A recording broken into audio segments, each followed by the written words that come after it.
حالت میں اللہ جل جلالہ اپنے بندوں کو بھوکا کیوں رکھتے ہیں؟ کیا وجہ ہے؟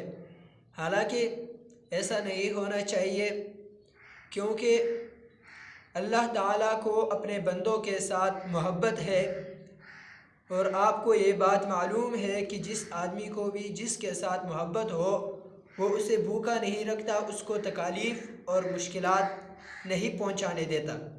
تو پھر اللہ تعالیٰ آدمی کو بھوکا کیوں رکھتے ہیں؟ کیا وجہ ہے؟ ایسا اعتراض ہے جو ہر آدمی کے ذہن میں پیدا ہو سکتا ہے۔ آئیے جانتے ہیں اس کی وجہ۔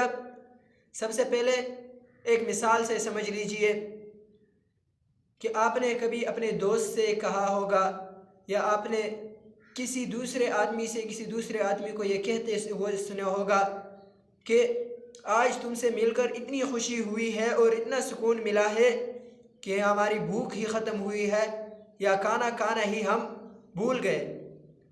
تو یہ تو آدمیوں کے درمیان محبت ہے، لیکن خدا تعالیٰ اور دو آدمیوں کے درمیان کس طرح کی محبت ہوگی؟